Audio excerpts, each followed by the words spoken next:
O Salmo 144, versículo número 1 diz assim: Bendito seja o Senhor, minha rocha, que ensina as minhas mãos para a peleja e os meus dedos para a guerra. Nós lemos aqui, no versículo 1 do Salmo 144, que Deus nos ensina a pelejar. Ele nos ensina a pelejar para a batalha espiritual. Eu costumo dizer que se você não está ciente, não tem a noção de que você está sim numa batalha espiritual, então você já é vítima. Mas nós estamos engajados, queremos ou não, numa batalha espiritual. E aqui Deus está dizendo que Ele nos ensina, Ele pode nos ensinar.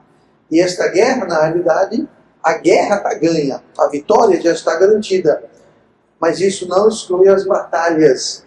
Uma guerra é feita de várias batalhas.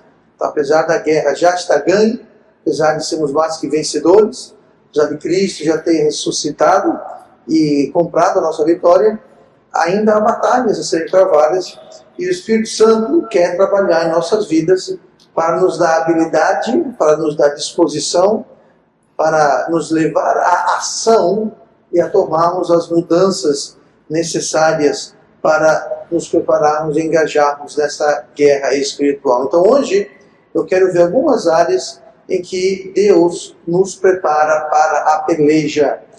Olha comigo em João capítulo 16, vamos voltar para Salmo 144 daqui a pouquinho, mas olha em João 16.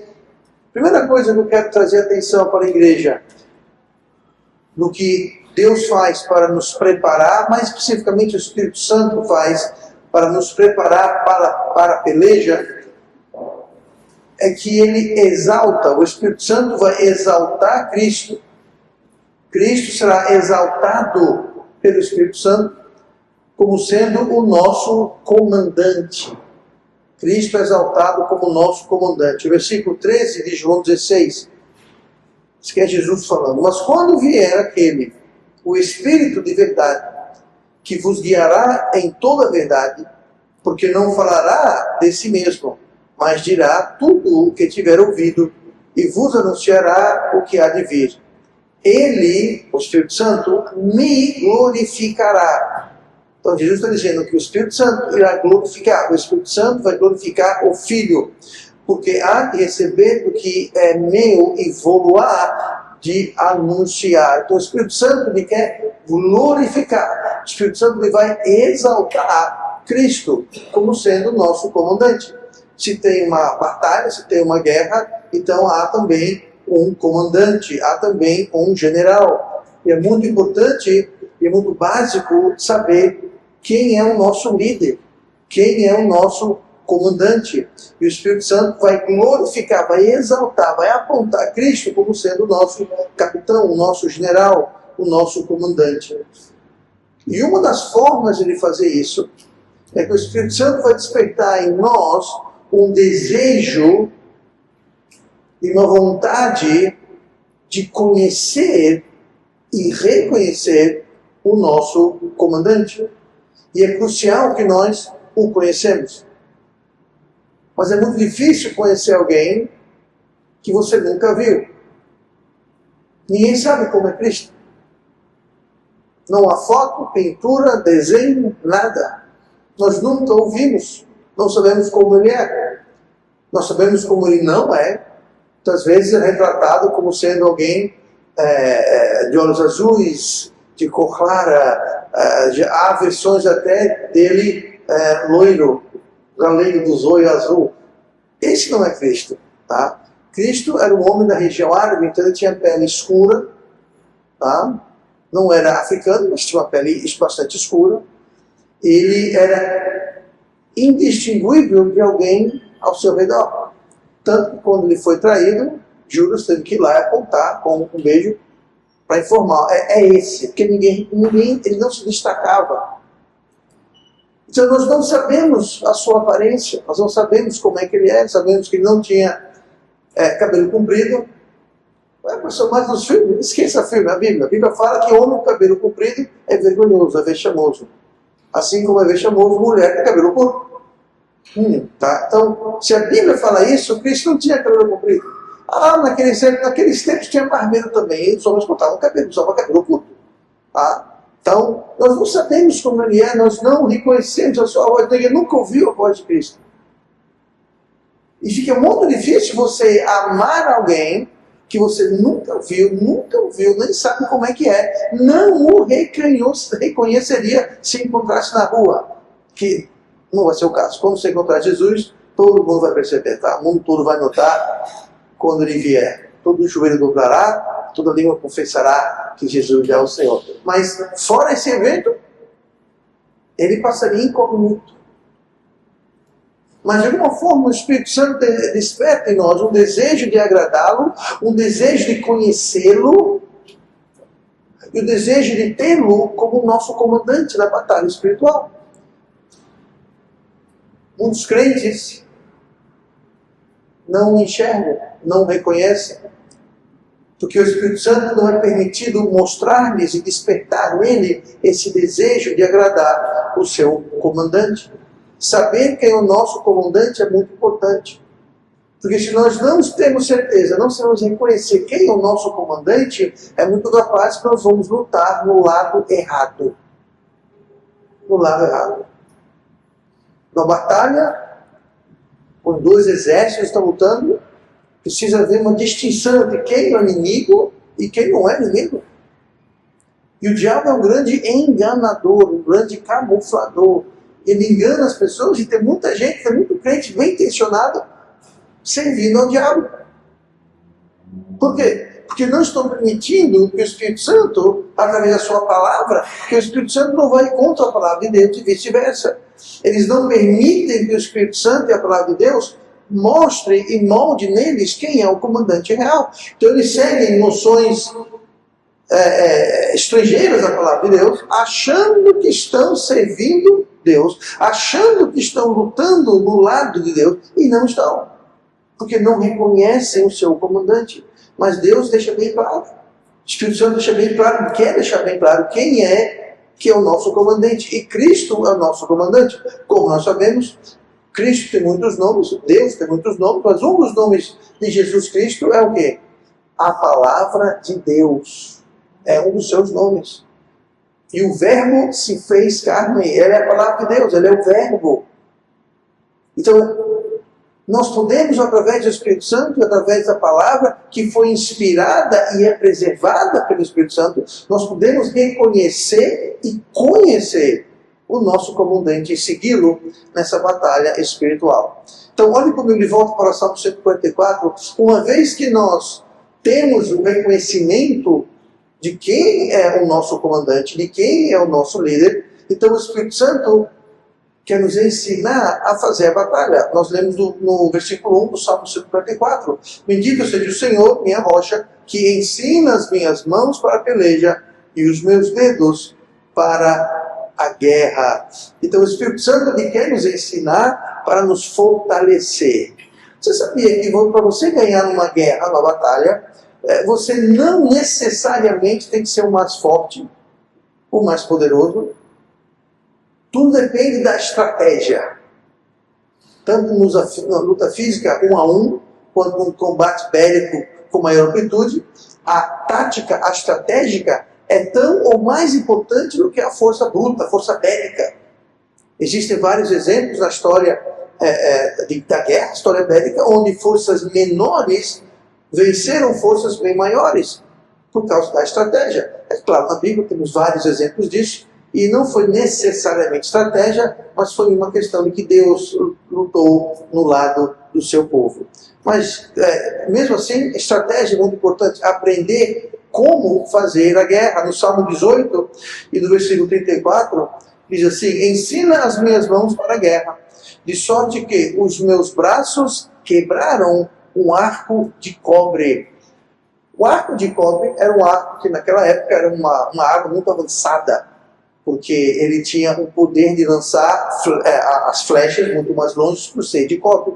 Mas aqui fala que nos braços quebraram um arco de cobre, indicando que Deus vai ensinar, o salmista está fazendo alusão, Deus vai ensinar guerra, e ao ponto que os braços dele, e aqui braço quer dizer que fisicamente é pegar um cobre um arco de cobre e quebrar. Mas no Velho Testamento, especialmente, quando fala de braço, está falando sobre a nossa força. Então seria a força, a nossa força, a nossa capacidade. Então Deus me ensina a guerrear e nós vamos ter a capacidade de vencer mesmo contra, tendo armas superiores até as nossas, que nós temos. Porque Deus nos ensina a guerrear. Então nós precisamos perceber que nós estamos numa batalha, isso é muito importante. Se a gente não percebe isso, a gente não vai se preparar e a gente não vai buscar a instrução do Senhor. Aqui fala, porque ensina as minhas mãos para a guerra. No Salmo 154, que ensina minhas mãos para a peleja. Mas se eu não tenho noção que eu estou em guerra, que eu estou em batalha, eu não vou buscar instrução. E a questão do ensino, que Deus ensina, o ensino tem dois lados. Um lado ensina e o outro lado aprende. É muito difícil aprender se não tem alguém disposto a ensinar. E do mesmo jeito, é muito difícil você ensinar alguém que não está disposto a aprender. Então, o aprendizado, o ensino, a instrução, tem dois lados. E os dois lados precisam estar na mesma página. Um lado quer ensinar e o outro lado quer aprender. Se um lado quer ensinar e o outro quer aprender, então a coisa fica um pouquinho complicada. Então é muito comum isso acontecer. É muito comum, inclusive, muitos crentes não se darem conta que estão na batalha, mas vai muito além. Eles não se dão conta que estão feridos, que foram atingidos, alvejados, estão sangrando. Estão muito menos eficazes. E não percebem que estão numa guerra, que já foram alvejados, estão incapacitados. Muitos crentes nessa condição acham que está tudo bem, está tudo bom, está tudo maravilhoso, sem perceber a situação que estão. Como eu disse agora há pouco, nesses casos, tais pessoas já perderam a guerra. E o nosso inimigo, nosso arqui-inimigo, o diabo, ele quer que você e eu pensamos que está tudo muito bem, está tudo muito bom, você está tranquilo, você não está ferido, não está sob ataque. Ele quer que você pense isso, ele quer lhe dar um falso senso de segurança. E se nós não atinarmos ao fato que nós não estamos bem, nós estamos numa batalha e precisamos aprender de ser ensinados de como prosseguir, que o Espírito Santo ele quer nos ensinar. Nós precisamos estar cientes. Então, na preparação para a peleja, Cristo será exaltado como nosso comandante. Na preparação para a peleja, Deus quer nos ensinar como guerrear. E em preparação para a peleja, o Espírito Santo nos mostra quem é o nosso inimigo, quais as nossas armas e aonde é o campo de batalha. Na Segunda Guerra Mundial, uma tática muito usada pelos dois lados, era você criava batalhões inteiros, bases aéreas, navais, de mentirinha. Eram aviões que não passavam de papelão. Então, quando passavam os aviões, dando fotos planando, um monte de avião. Era tudo papelão. Navios que eram só de madeira. Não era navio por nenhum. Blindados que não eram blindados, era tudo falso. Para que isso? Para enganar o inimigo de onde seria a batalha. De onde iriam atacar no dia D, na Normandia, em 1945, foi feito um falso ensaio que os aliados iam invadir a França para reconquistar a Europa, e iam ir por outro lugar, e eles queriam que os alemães pensassem, e foi feito grandes esforços para enganar. Os alemães pensaram, não, eles vão por aqui, porque aqui o canal da Mancha, que separa as ilhas britânicas da França, aqui é mais estreito, eles vão atacar aqui. Eles não, atacaram num lugar muito mais longe, na Normandia. Mas os alemães foram enganados e concentraram suas defesas centenas de quilômetros distante onde aconteceu a real invasão. Ou seja, eles estavam lutando num campo de batalha errado. Então o Espírito Santo vai nos mostrar quem é o nosso inimigo, quais as nossas armas e aonde é travado. Você pode estar bem treinado, bem equipado, mas se você estiver no lugar errado do seu inimigo, ele vai atacar, não vai servir de nada. Então olhe comigo para 2 Coríntios capítulo 10. Que diz assim o versículo 3. Olhe do 3 ao 6. 2 Coríntios 10, do 3 ao 6, diz assim o 3. Porque andando na carne, não militamos segundo a carne. Então a primeira coisa, a gente estamos na carne, mas a nossa luta não é na carne. Nós não militamos, nós não lutamos na carne. Continua, versículo 4. Porque as armas da nossa milícia não são carnais, mas sim poderosas em Deus para a destruição das fortalezas. Então, nossas armas, elas não são carnais. Agora, veja o contraste. Não são carnais, mas. Quando você vê um mas, não só na Bíblia, mas em qualquer literatura, o mas sempre separa dois opostos. Então aqui fala que as armas carnais, elas não são poderosas. As armas da nossa milícia não são carnais, mas são poderosas. Então não são carnais, mas são poderosas. As armas carnais são fracas. Porque a nossa luta não é na carne. Então se você chegar com arma carnal para lutar numa batalha espiritual, você não vai conseguir muita coisa.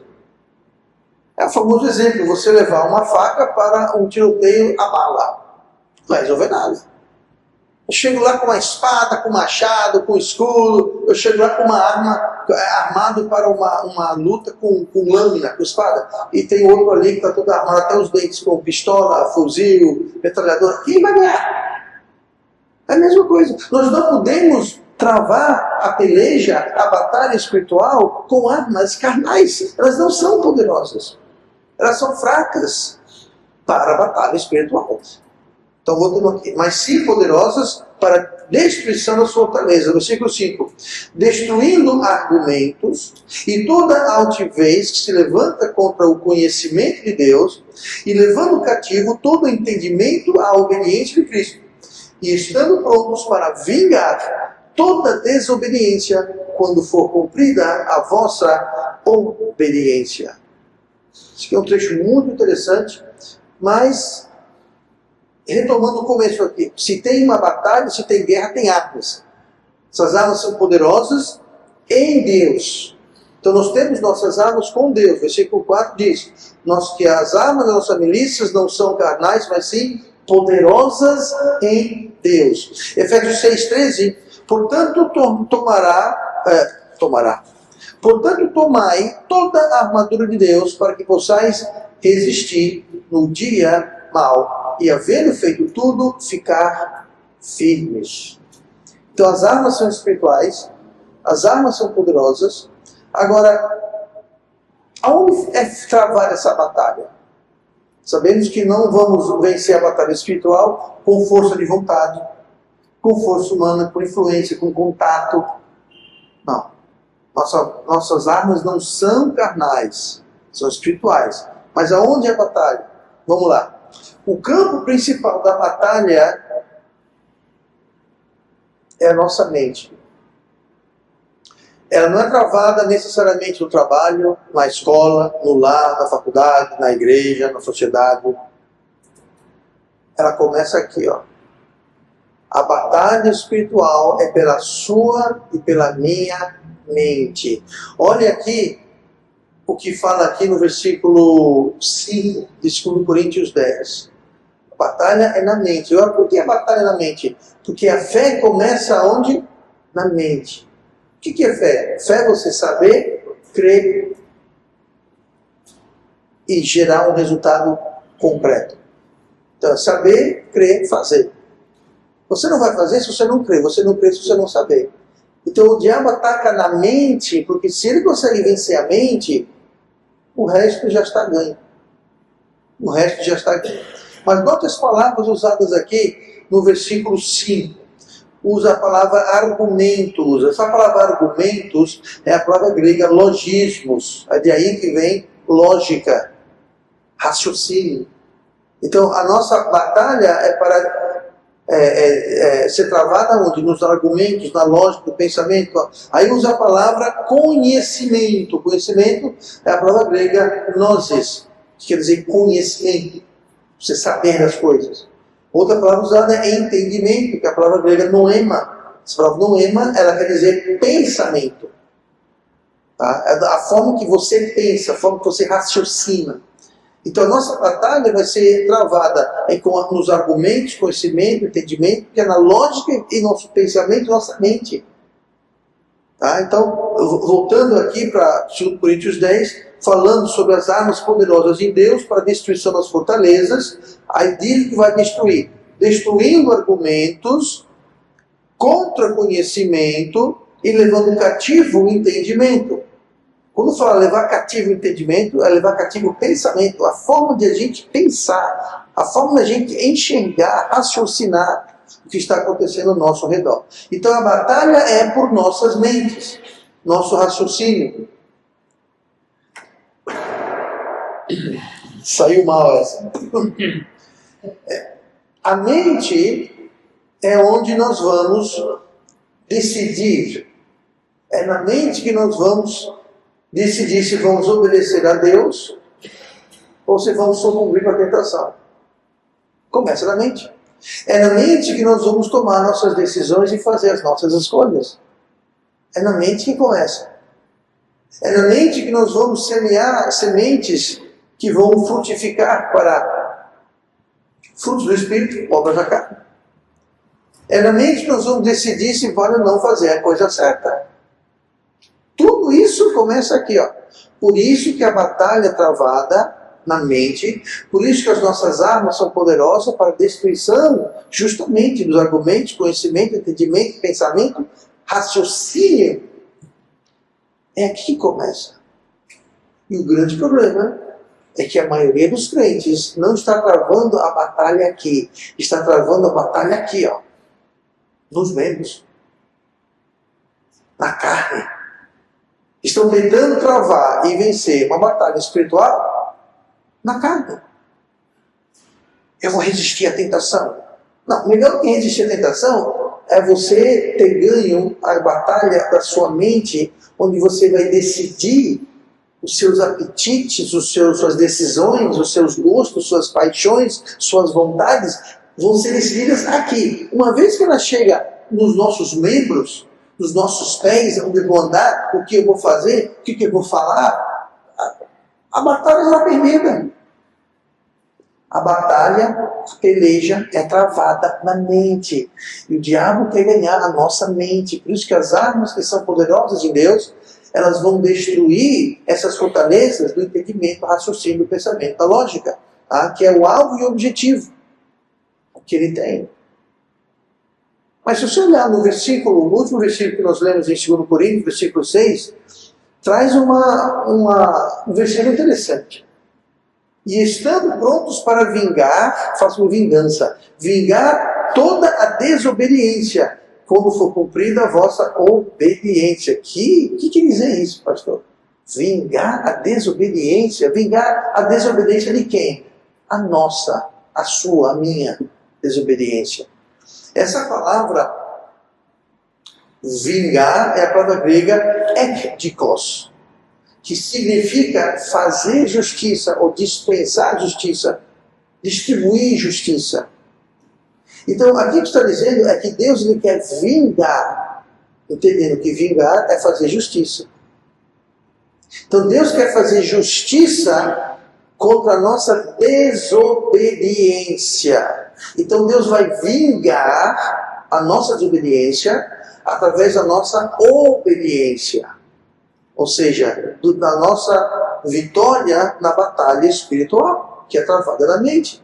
Então Deus vai vingar toda desobediência. A minha desobediência vai ser vingada, vai ser justificada, vai ser uma espécie de compensada pela minha obediência. Aqui não está falando sobre salvação, gente.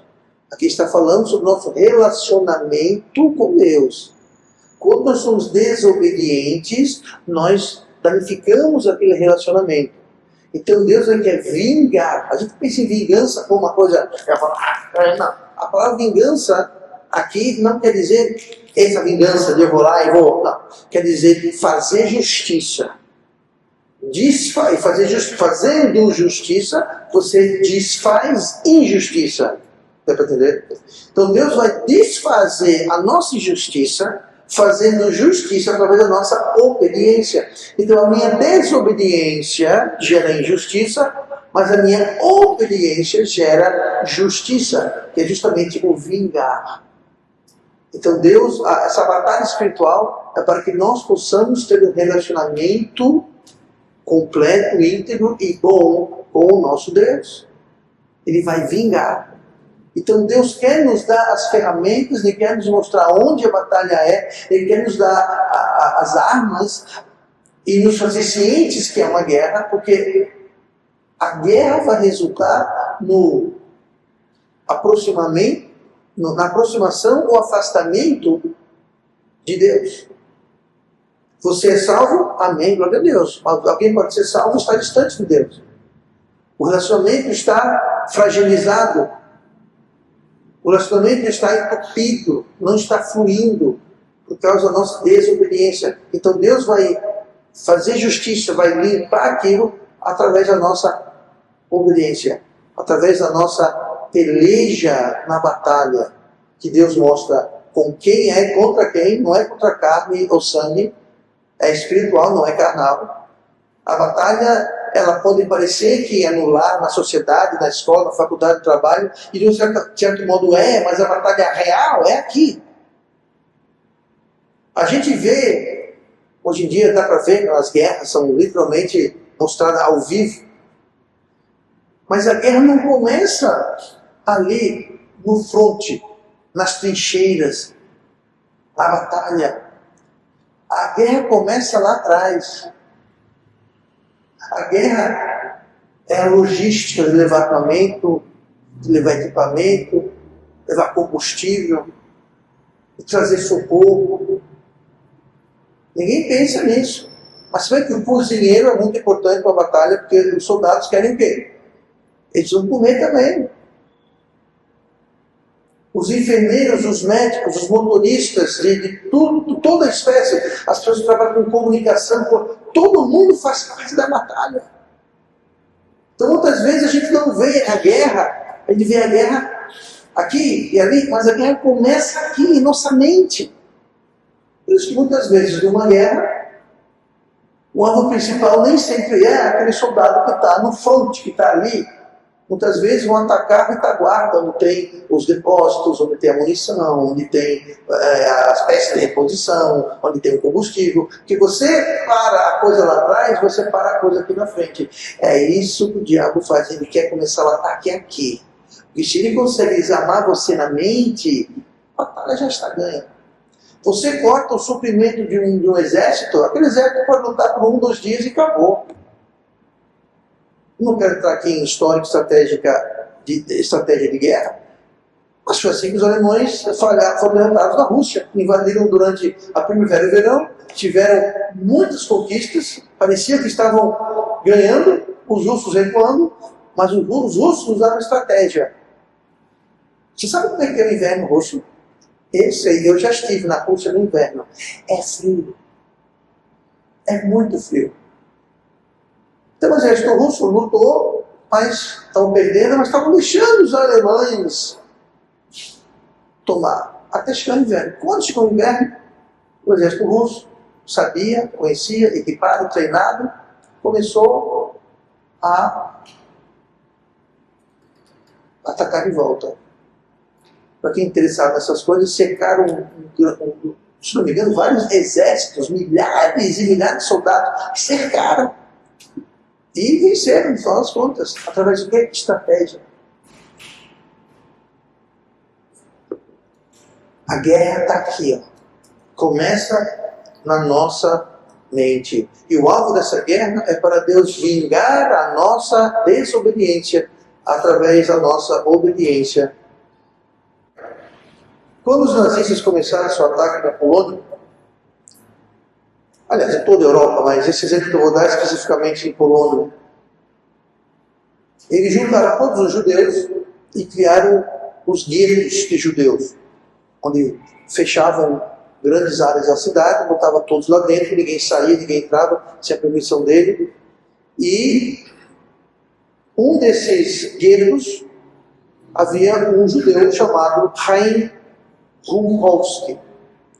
Esse judeu foi colocado, como os alemães tinham mania de fazer, colocaram um judeu encarregado de um gueto ou de uma área do gueto. Nesse caso, esse Chaim foi colocado como o chefe, o organizador, o administrador daquele gueto, e tinha milhares de pessoas morando lá dentro. E esse Chaim Rumkowski acreditava que para eles sobreviverem, sabendo das intenções dos nazistas, eles teriam que cooperar com os alemães nazistas. E os alemães queriam produção, queriam que eles produzissem, e cada gueto era carregado a produzir alguma coisa. Então o material era levado, eles tinham que produzir uma certa quantidade de uma certa coisa. E os alemães então queriam isso, e então esse Chaim ele mantinha todo mundo trabalhando e produtivo, ele incentivava todo mundo, e queria estar trabalhando, ninguém fez o corpo mole, porque ele falou, se a gente produzir, eles vão nos deixar em paz. Se nós formos o gueto mais produtivo, mais eficiente, nós estamos a salvos. Sobre a lei de produção, os alemães também queriam pessoas para serem exterminadas. Eles queriam não só explorar os judeus, eles queriam acabar com os judeus. E quem era responsável pela seleção de quem seria levado embora para ser exterminado era justamente o administrador, nesse caso aqui, o Chaim Rumkowski. Então, ele querendo cooperar, ele decidiu então quem seriam os doentes, os idosos, os que não estavam trabalhando tão bem por algum motivo. Mas os alemães sempre queriam mais, nunca estavam satisfeitos, sempre queriam mais e mais pessoas. O alvo final era acabar com todo mundo, mas Chaim achava que não, se a gente cooperar, produzir, a gente trabalhar com eles, eles vão deixar a gente em paz. Então, depois que se livrou dos idosos, dos doentes, dos preguiçosos, dos quem está produzindo, Chaim então decidiu começar a despachar as crianças. Porque as crianças não trabalham, crianças não produzem. Já tinha despachado quem não podia trabalhar. Argumentou que se entregassem suas crianças, eles poderiam sobreviver. Você faria isso? Você optaria por esse caminho? Durante a sua administração, Chaim proibia e até entregava a qualquer pessoa que estivesse planejando alguma revolta ou resistindo. Qualquer que não cooperasse 100%, ele mesmo, bom, você vai estar o próximo na lista para ser exterminado. Na sua mente ele achava que estava fazendo a coisa certa. Na cabeça dele, na mente dele, ele achava que estava fazendo o correto para sobreviver. Em 1944, ele e sua família, junto com os restantes, foram levados para o campo de exterminação, onde foram mortos. Ele e toda a sua família que restava. Espiritualmente, ele é um crente que pensa assim: se eu não lutar contra o diabo, ele vai me deixar em paz. Se eu não lançar muito do barco, o diabo vai fazer vista grossa, vai me deixar em paz. A Bíblia fala o quê? Submetei-vos, pois, a Deus, e resisti ao diabo, e ele fugirá de vós. É isso que Deus fala. O que esse tal de Chaim Rumkowski se deu ao contrário. Não. Vamos cooperar. Não vamos resistir. Vamos cooperar com os alemães. Vamos agradá-los. A Bíblia fala, não dê espaço para cá. A Bíblia fala, você não deve nada para cá. O crente fala, não, eu vou apaziguar para cá. Porque aí não tem um conflito. Eu vou ir com a maré. E foge a luta. E foge a peleja. Espiritualmente tem crentes que decidem que é inútil resistir e que a única coisa que tem que fazer é apaziguar e acoitar a carne, o pecado e o diabo. Existe uma luta entre o espírito, o nosso espírito e a carne. A Bíblia fala isso. Lá em Gálatas, capítulo 5, que a carne e o espírito estão contendendo um contra o outro. Pastor, mas brigar cansa, é chato. Então faz o seguinte, coopere com a carne.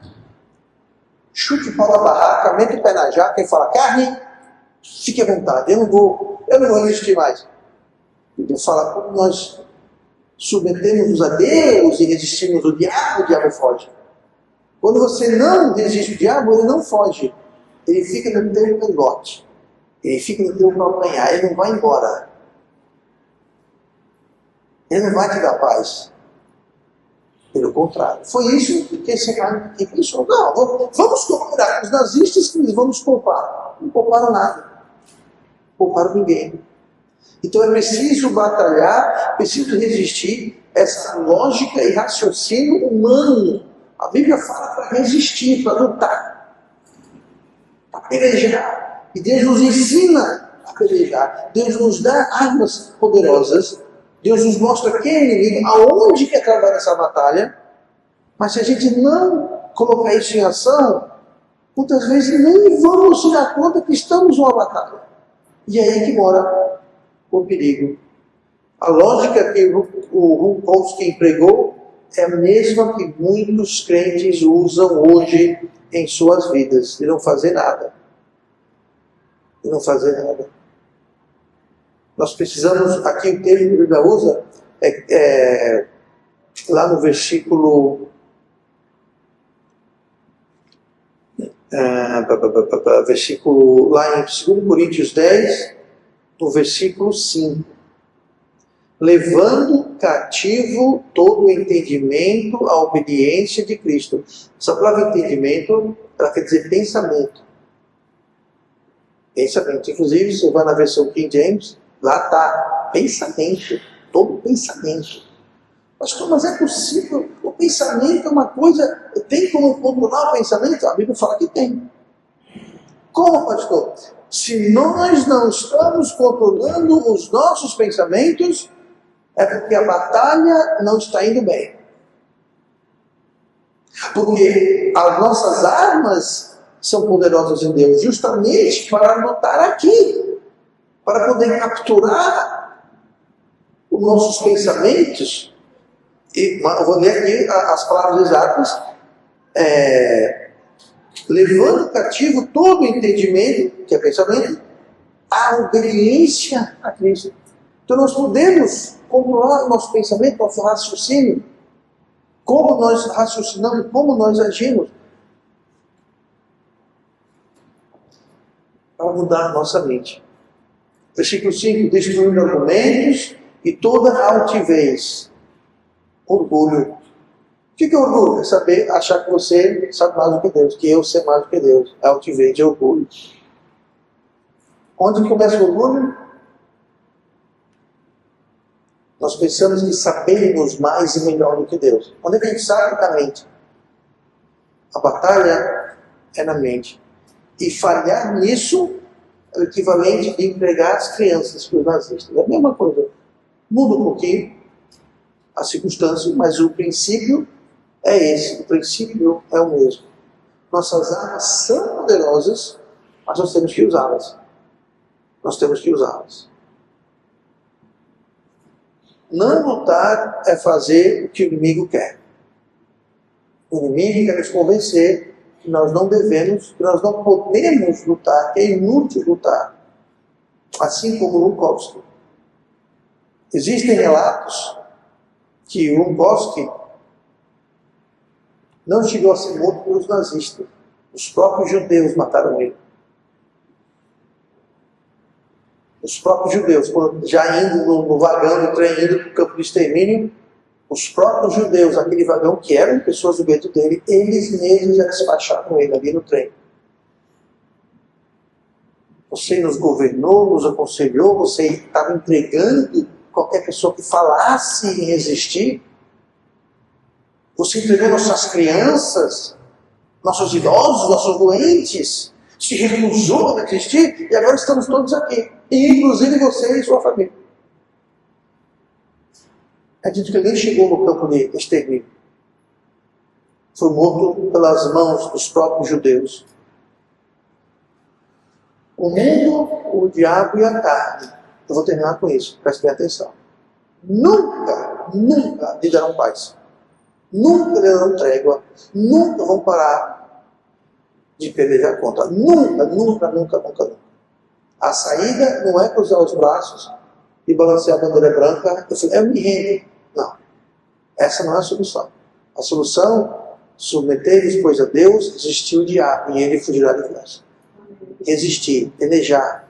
Deus nos prepara para a peleja. Querer apaziguar, querer conviver, querer acoitar, agradar, só leva a uma coisa, a nossa ruína.